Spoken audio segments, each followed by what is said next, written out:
Bienvenue à Brunic. Vous êtes tous venus brasser une bière ce soir. Vous avez déjà vos recettes avec vous. On va passer 4 heures à brasser une bière. On va encourager Benjamin pour sa bière avec son sandwich. Et la première chose à faire, c'est de descendre au -1.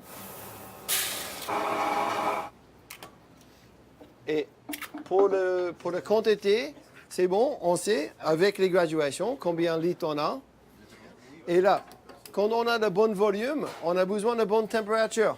Je me retrouve donc avec des gens qui ont à peu près mon âge et qui ont décidé de payer 80 € par personne pour passer une soirée à brasser de la bière plutôt que rester devant leur télé. C'est beaucoup plus facile à remonter la température que descendre la température. Et là, ce qu'il faut faire, c'est d'accrocher le sac, on verse en permanence et on mélange en même temps. Comme ça, on évite des gros mots.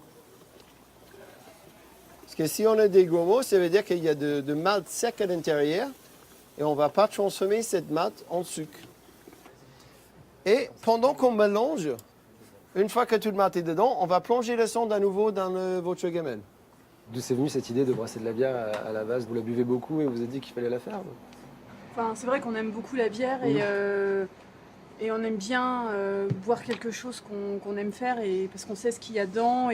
En fait, ouvrir une bouteille d'une bière que toi-même t'as fait à tes propres goûts, adapté à toi, c'est génial. Et faire découvrir à une autre personne, c'est génial. C'est une satisfaction personnelle et ça nous pousse en fait à continuer et à faire d'autres bières différentes.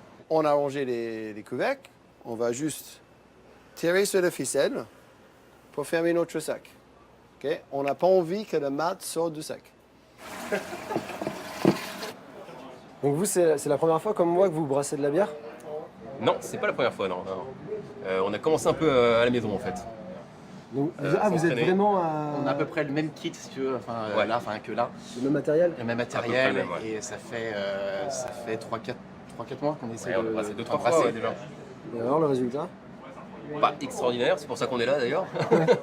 On est là pour s'améliorer, et parce que c'est pas simple, ça Ouais, prend un peu de faut temps, bien. mine de rien. Et ça paraît simple là, quand on voit comme ça, mais il y a quand même plusieurs choses à maîtriser. Puis il y a 2-3 petites techniques qu'on découvre là. 2-3 Petit conseil. petits conseils qui sont importants. Ouais. Qu'est-ce que vous faites dans la vie? Alors moi je travaille dans le whisky, donc D'accord. je travaille dans l'alcool aussi. Ouais. Et moi je travaille dans le juridique. Je travaille dans une tour de verre dans un quartier de Paris, j'y passe mes journées, devant un écran d'ordinateur ou au téléphone. Donc il y a un vrai. Il y a un vrai manque en fait dans mon quotidien, de faire quelque chose de manuel, de faire quelque chose de concret. Tu sens que c'est un manque ou tu sens que c'est normal et que c'est ce métier-là qui est comme ça? Et ce métier est comme ça, mais avant de le pratiquer, tu t'en rends pas réellement compte. Et c'est ce manque-là que j'essaie de combler en faisant quelque chose de très manuel et que je maîtrise du début jusqu'à la fin moi-même. Ouais. Ce que je ne fais pas dans une grande entreprise ou Parce que tu es un un maillon dans la d'un- chaîne, perdu dans un ensemble absolument gigantesque, Ouais. où tu apportes ta petite pierre à l'édifice, mais tu ne le vois pas en fait, l'édifice, Mais- forcément. Ici, le tuyau descend. Si cette volonté de faire soi-même rend si heureux, c'est aussi parce que le monde du travail est, lui, de moins en moins satisfaisant, qu'il peut rendre malheureux.